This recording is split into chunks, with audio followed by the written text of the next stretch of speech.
the Happy Place, we're celebrating Black History Month. Yes, we are. This year's theme is African Americans and labor. Now, we've always found ways to thrive in the industry. Like, I mean, we prosper in everything that we do, every field. You could be a teacher, you could be a doctor, you could be a producer, an author, a writer, a president. You could be anything. So some of the celebrities that has come to the show to visit the Happy Place, like a Morgan Freeman, has several jobs too. Did you know that? I'm actually inspired by this. Okay, did you know that he's not only a famous actor, but he is also a beekeeper? Yeah. Did you know that's cool, right? Yeah. It got me wondering, like, what job would I have? You know what I mean? Now, I don't know about watching no bees, though. That's kind of, I got stung by a bee, so Morgan, I'm gonna leave that to you, but that is amazing. Mr. Freeman. And I'm a Tasha Cobbs lover. She's such a great artist and a gospel singer. Any Tasha Cobbs lover out here?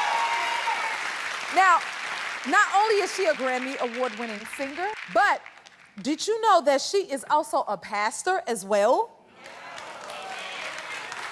Which is really cool. So, now that makes me, I miss being in the choir. I want to go back and sing first soprano up in the choir section. But that's how I got here, guys. She's inspiring. And of course, this one takes me out. Shaquille O'Neal, you know, the NBA Hall of Famer, commentator. Y'all, he is also a reserve police officer. I like the sound of a Sheriff Shaq. You know he a sheriff? I mean, could you imagine Sheriff Shaq pulling up, telling you under arrest? Did y'all know he did that? I think he's also a DJ as well, right? He does quite a few things. It got me wondering, like, see, I'm one that's always thinking up some things. My mother used to say, you can't do everything, Jenny. But if they doing all that, I could do other things too, outside of my career. Like I said, I think I'll be a good choir director. That'll be fun, right? I used to sing at the nursing home, so I would love to go back to the nursing home and sing, or just talk their heads off, just sit there with them, you know? That would be cool. Right, don't you think so? I would love it. That would be amazing. Or what about the greeter in the grocery store as you walk in the grocery store? There I am. I wouldn't mind working the register too, but these nails, I don't know about that. Because I do got Burger King experience, you know, in the background. I make her do that. I used to sing with that microphone. Yeah, so I could be at the tip of the grocery store when you walk in and sing you down as you come get your groceries too. Okay, what else I want to be? I think I could be my makeup artist, my hairdresser, do a little glam. I play in my closet all the time. I go in there and pull out the piece. This is from the Pushy. Put it on, Jennifer, the way they do. Okay, and then some people think I would be a good therapist, like a group therapist or something. But like I like psychology. I think that's very interesting, and I love to study like the mind and things like that. So I think that would be like a good gig for me, a nice little job. Y'all got my brain just a-storming. And then my favorite thing I think I would do, I would love to be with animals. I love me some animals. So I think what I need is a big old house. This is not for y'all. Y'all come to the other house, like here, the Happy Place, in the house in Chicago. But this is for the animals. And I would set the house up. Like, I just saw some birds flying by the other day. And I was like, if I had a house, I wonder would they be like, let's go fly over and see Jennifer today. You know? So I think, and then I would have like goats. And then whatever animals just want to come through. I was talking to my cat the other day. I laid on the floor with them. I'm dead serious. So I think I would have my job, my number one job would definitely be with the wildlife, the animals. Get a few horses, a little goats. I saw some. Speaking of doing things, okay, this should be fun. Have you heard of this online challenge where you make a face and then someone else make the sound? Yeah. Check out the video. I make the face. I make the sound. All right. Yeah. Yeah.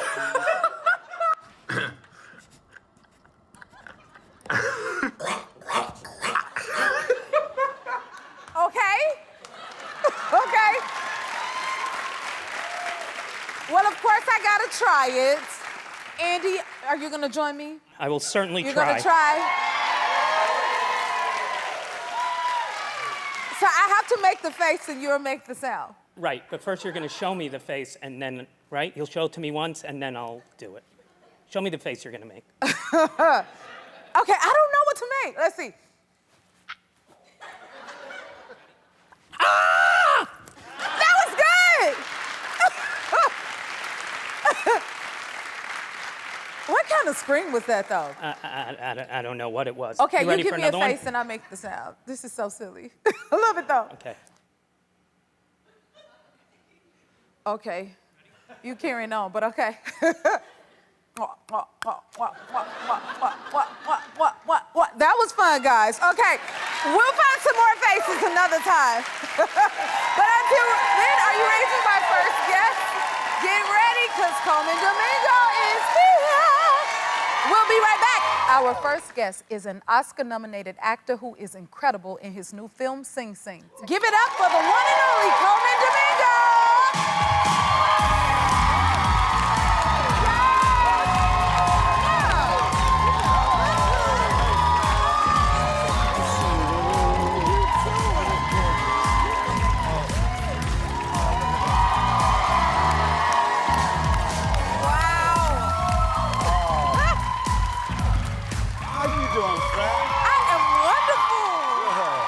Good to see you. It's always good to see you.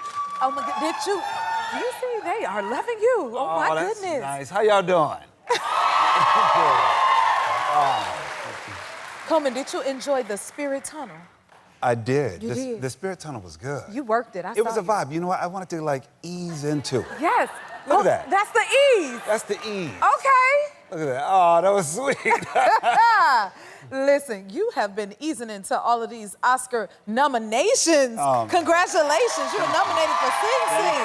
Thank you. How does that feel? It feels amazing. I mean, apparently it's made some history, you know, like a rare time when you're consecutively nominated, you know. The last time it was Denzel Washington. Wow. You know, so I'm in good company. You know, You're it in great feels amazing. It feels amazing, especially for a film like Sing Sing, which I'm so proud of. Yes. It's meaningful. It's about the spirit of art and putting theater and art into people, you know, especially people who are incarcerated and giving them another path, you know? That is such a unique idea. Now, I have to ask, are you superstitious when it comes to like the awards, and do you write like do you prepare anything? I don't prepare anything. No? No, you know why? Why? I don't know why. I think I want to respond to the room. I understand. And I want to listen to the room and feel it out. And also, I don't want to set myself up for failure. You know, when they don't call my name. So it's funny because anytime I've ever won anything, I'm genuinely surprised because I'm just so focused on like being in the room and seeing my colleagues and hugging on people that I'm like, oh, wait a minute, I need to say something. But then I just try to just speak from the heart and trust that the divine has something for me to say. All right, I understand that. I definitely do. Now, you and a fellow Oscar nominee, y'all did like a actor-to-actor interview that went viral. Did you expect that at all? No, I didn't expect that at all. That's with Karen Culkin. And it was wild because I didn't know how we would vibe. And they suggested many people for me. And then they were like, what about Karen Culkin? I thought, well, he's an interesting actor. But I don't know him as a personality. He seems like he talks fast, and I don't know if we're gonna vibe. But immediately, we just went in. And what people actually witnessed during that Actors on Actors, I think, is us really sparring and actually becoming friends. Like in the moment. In the moment, like in you the said. moment, in the moment, truly. That creates magic. Yeah. We didn't set anything up. We were like, I don't know, let's catch the vibe. Yeah. Oh, yeah. That went, happy Black History Month. That went viral. I love that so much. You are just making history and just doing all type of stuff. Now, tell me, what's the trick to be able to co-chair the Met Gala? How does that work? First of all, okay, it's kind of cool, right? Yes. You know, I went to the Met Gala for the first time last year, and I guess I made a good impression. Clearly. Yes. That was the vibe, right? That was the vibe. That's a look.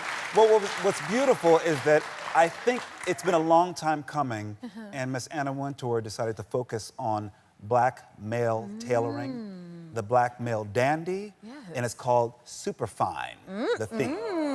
So isn't that kind of cool? I love that. So now, so she invited me and A$AP Rocky and you know LeBron and you know Pharrell to be co-chairs with her. It's Oh, kinda this cool. is gonna be extra special. I love Oh, and this. Lewis Hamilton as well. That's Okay. another- yeah. Oh, we'll be checking that out for sure. Do you remember? Yes, give us some love. Do you remember your first time when you met Anna Wintour? The first time, let's see, I met her in small doses, but Okay. I really met her when I went to the Ralph Lauren show this year. And it was beautiful and a gorgeous show, and you're going in, and it's gorgeous, and horses and stables and things like that out on Long Island. And then I went to get my seat, and I'm going down, oh, my seat is number 36. I'm like, oh, that's my seat right there. And then I see my name, and then I see the name Anna Wintour. And literally, before I could digest that and shock take over my body, she sat down and said, Oh, my hello, goodness. Colman. And I was like, hi, how are you? And you have to regroup really quickly. I know. And get yourself together. And we just got along like a house on fire. We You're really so fancy. we got along. It was beautiful. Yeah. I like that a lot. Okay, we'll be looking for that combination at the Met Gala. That's gonna be awesome. And you look fierce right now. Thank you.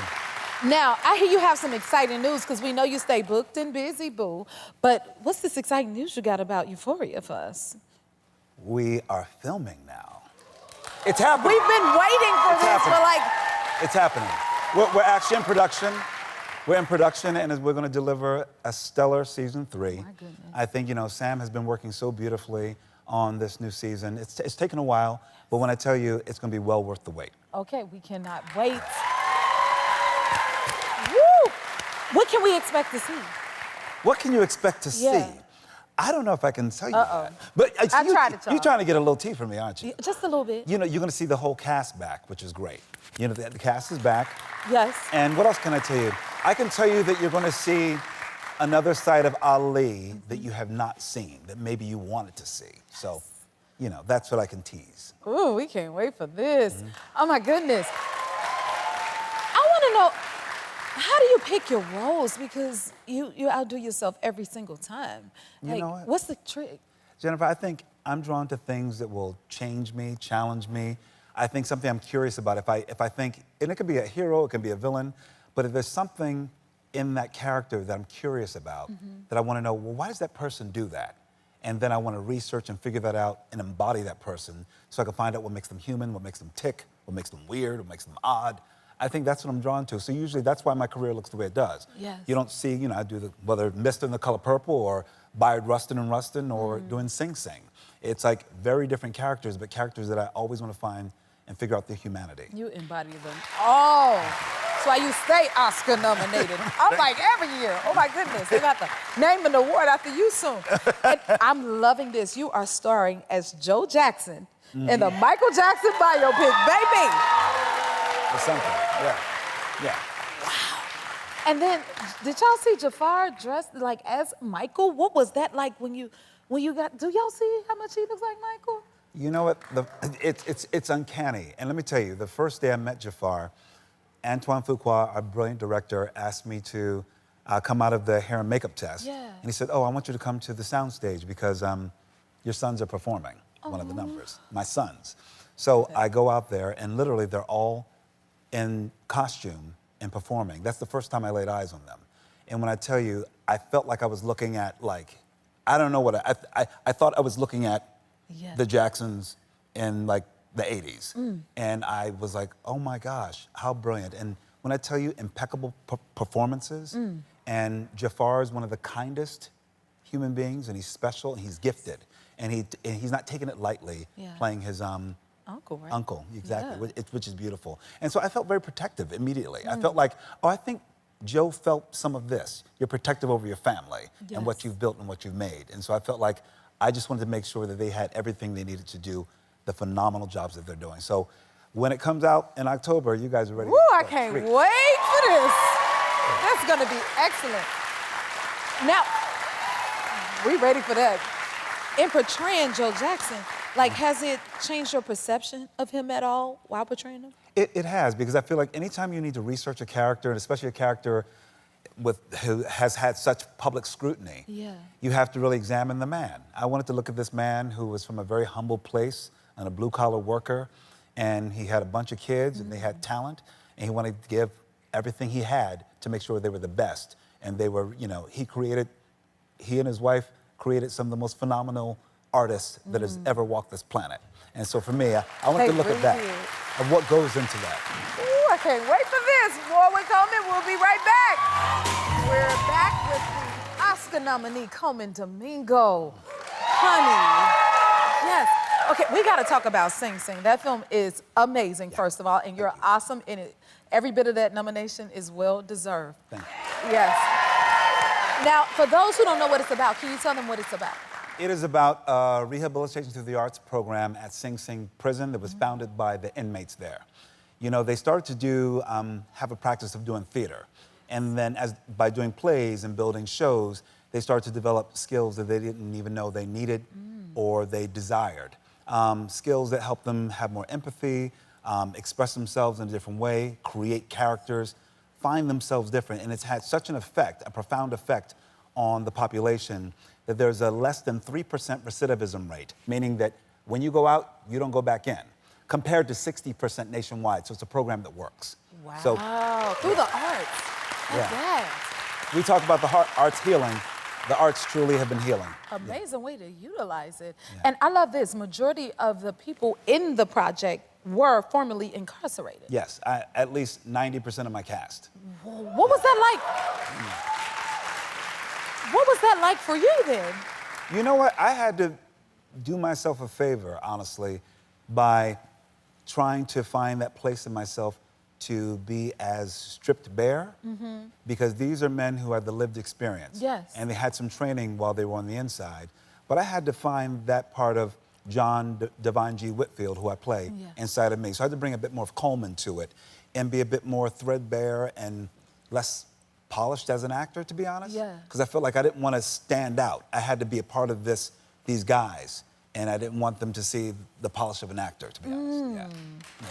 That's such an interesting perspective and take from an acting standpoint. I'm going into actor mode now, like, wow, to have to approach it in that way. Yeah, because it's those rare moments when you're asked to bring more of yourself, not just build a character that's outside of you. I mean, this is a character who was wrongfully accused of a crime, who has spent 25 years in prison. And so, you know, as a black man in America, I had to understand that I could be wrongfully accused of a crime. And how would I feel? How would I find ways to hold on to my humanity? How would I find art and find something that keeps the lights on in my heart and in my mind? And that's what John Divine G. Whitfield did. And that's what I portray. And that's why we're nominated today. Woo. And in the movie, you and your co-star used the term beloved. Where did that come from? That came from a Zoom meeting with my co-star, Clarence Macklin, just as a term of endearment. He said, oh man, you know, we don't use that word on the inside. I was like, what word do you use? He said, we use the word beloved. And it struck me that these strong men are using a word of such tenderness to each other. Yeah. And so they're holding each other not only accountable to, like, you know, do the deep digging work of finding, you know, softness, joy, a sense of play, but they're also calling each other, hey, beloved. The idea of calling another man beloved has nothing to do with sexuality or anything. Right. It's just saying, I love you and I see the grace in you and the beauty in you. And so when we say that to each other, it creates this beautiful ripple effect. So much so, yes. There's power in it. It is power in it. So much so, one of my colleagues stopped me at a show, backstage at a show in Paris, and he tapped me. I didn't know that he saw the film. He tapped me and just looked at me and says, hello, my beloved. And it was Andrew Garfield. Oh. And I thought, well, this is the effect that it's having on men, that we could hold spaces of tenderness to one another. Yeah. And I think it'll affect everybody. It'll affect their marriages, it'll affect their communities, it'll affect their children. And I feel like when we have more love in the world, it's got to start with us. We got to do the work. That's true. And these men were doing the work. That's true. And you're doing the work. Will you come back again and see us? I will come back again. All right, congratulations on everything. Sing Sing is available to watch at home on all major platforms. Please check it out. We'll be right back. Our next guest is the co-founder of an incredible group that helps the formerly incarcerated become firefighters. From San Bernardino, California, please welcome Royal Rami. Come on out.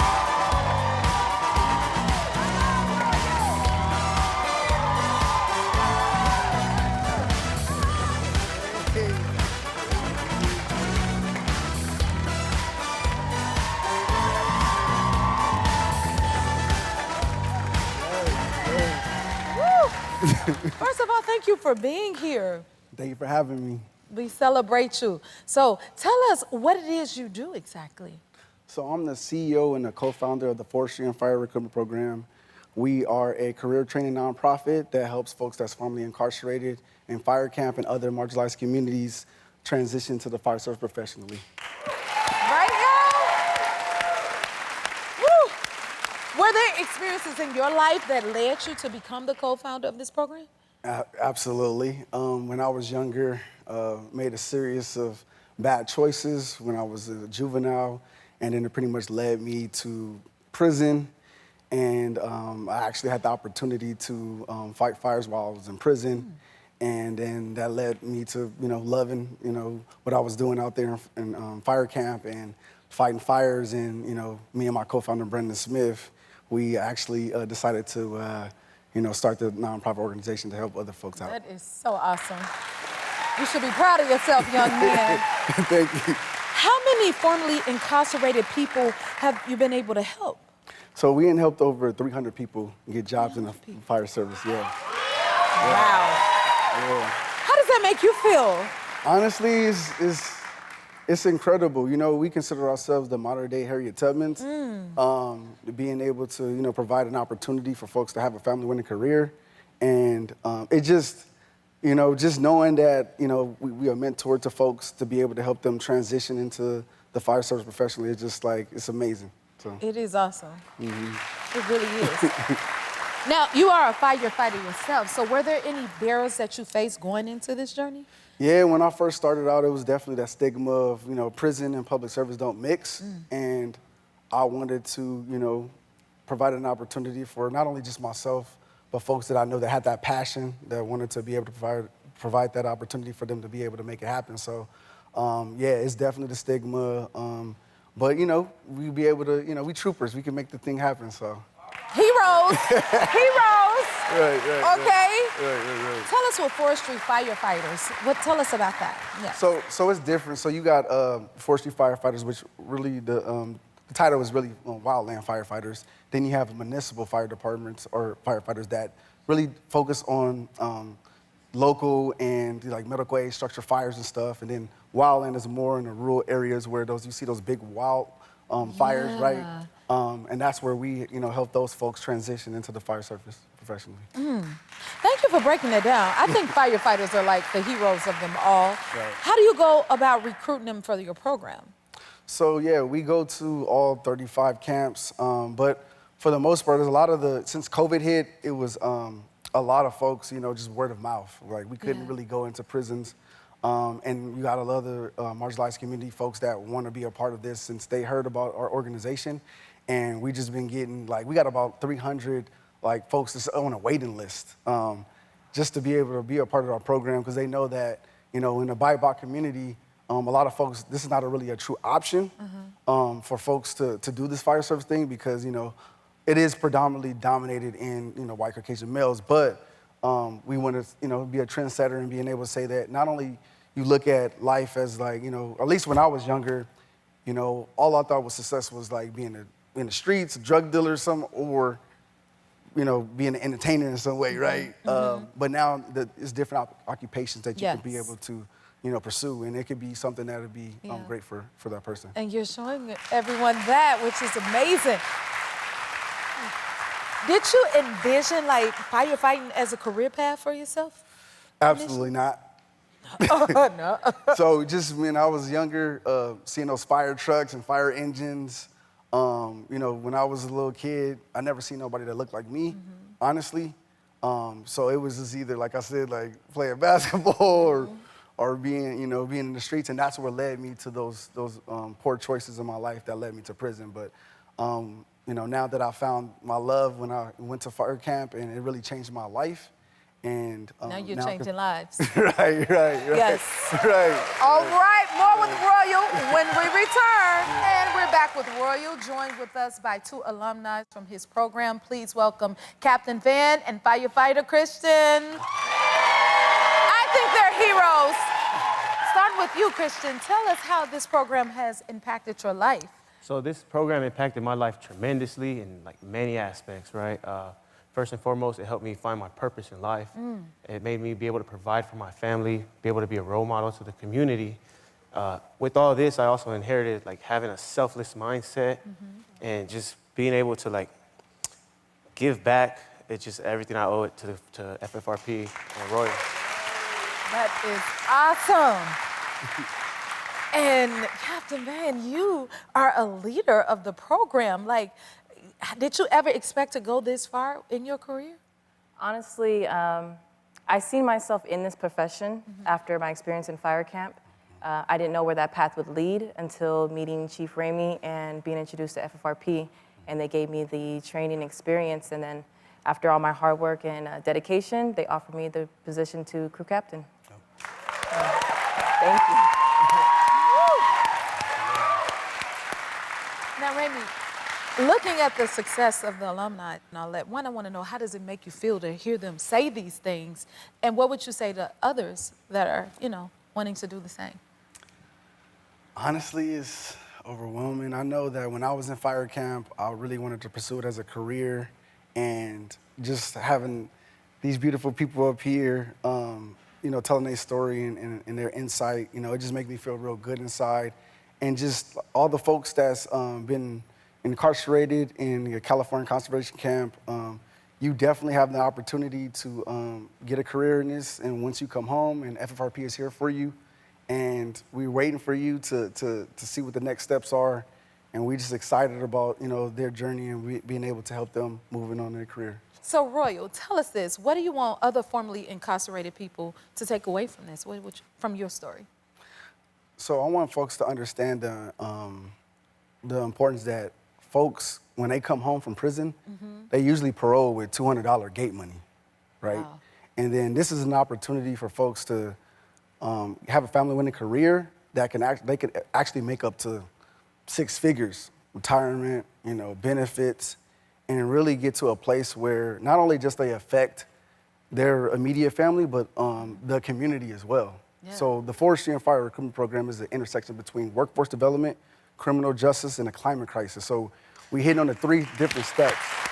And we feel like we the solution to some of the California's worst issues that we have here. So just wanted to just make sure, I tap into that and folks understand the importance of community and second chances, because the world needs to understand the power of redemption, mercy, and grace. So He said it. That gave me chills. You better speak. Thank y'all again so much. Come back again and see us. Yes. He said what he just said. To find out more about the Forestry and Fire Recruitment Program, please visit our website. We'll be right back. We have something special here for you all today because we're having a Saving Slumber party. Yes, it is time for today's Deals That Sing. I am here with Morning Save Ambassador Amy Pathrath. Welcome back, Amy. Hi, Jennifer. I cannot wait to see what you have for us today. Oh, it is an exciting day. Thanks for having me. And I want to start off by reminding everyone that they can purchase everything we have here today on morningsave.com right now. And you're right, some Galentine's time is just what we're all needing right now. So I put together a little slumber party in your audience today, and they're each wearing a different available color of our first product. Nice. Look how cozy they look. They look so great. Yes. This is the Born Pajama Set. Now, the Born brand can be seen in high-end retailers such as Nordstrom and Dillard's, and if you've ever tried their famously comfy shoes, you know that they're experts at crafting cozy pieces. From the elastic waistband to the piping detail, this set allows you to relax in luxury. Now, they're so soft, right? Yes. The retail price for one of these sets can be as high as $98. But you can get this on Morning Save for only $19.99. Yes. 80% off. That is so good. Yes. Okay, what else do you have for us, Amy? Well, our ladies are dressed for our slumber party, but what's one thing you should never leave the house with? A portable power bank. That is true. It looks like Lily has one ready to go over there. Ooh, hi, Lily. Now, this is the ChargeWorks Power Bank. And whether at a slumber party or out on the town, you'll always be ready to capture photos or call a car because it provides 75 additional hours of charge. Oh. So Lily won't have to be spending her time alone by a wall while her phone is charging because that's over 3 full days of nonstop charge.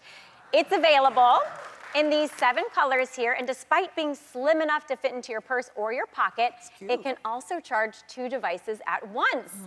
So you don't have to make that impossible choice of helping yourself or helping a friend. You can do both. Okay. Now we've seen this retail for up to $40, but we're listing it for only $10. Oh my goodness, I need that. Right? Yes. That's a savings of 75%, something we all need a couple of. That is so good. What is next, Amy? How about we get our hair done, right? Hair next. Let's zhuzh our hair. Here we have Nika with the Foxy Bay Multi-Styler here today. Hi, Nika. She looks so cute, doesn't she? Super cute. Now, she used this earlier, and take a look at this before and after. You can really see the Ooh, difference, right? yes. She added some beautiful curl. I love it. And because of the tourmaline ceramic plates and barrels, you really get the most incredible shiny finish. Now, this includes the base, a curling wand attachment, a flat iron attachment, as well as a hot round brush attachment. So you can really create any style you want with this one device, making it perfect for our slumber party here, or even to save space while traveling, which I love. Yes. So this retails for as high as $100. Okay. But you could go to morningsave.com right now and get it Or $24.99. That's a 75% discount on a 3-in-1 product. that is excellent. Oh my goodness. Okay, I know you got another one for us. What do you have here? Yes, we do. Well, we've had our fun and we're getting ready for bed, so I think it's time to break out the cordless water flosser. And it looks like Savannah brought this one over, which is exactly what she'll be needing after all that popcorn. Hey, Savannah. Now, this is the Cheeky Water Flosser. The powerful water stream is designed to go between your teeth and along your gum line quickly and safely, leaving you with a healthier mouth after each use. It features 5 adjustable pressure modes, as well as 5 different tip nozzles for a clean that's customized for your mouth. Then, because it's cordless, you can easily travel with it to any sleepover or trip without the hassle of lugging any bulky equipment. Now, we've seen it retail for up to $99. But with our deals that sing, you can get one for only $24.99, everyone. That's a discount of 75%. This is excellent, Amy. Right? Great stuff. Oh my goodness, thank you for putting us together with these saving deals from our slumber party. Hey, ladies, I love all of that. To get these deals that sing before they're gone, visit morningsave.com or scan the QR code below while supplies last.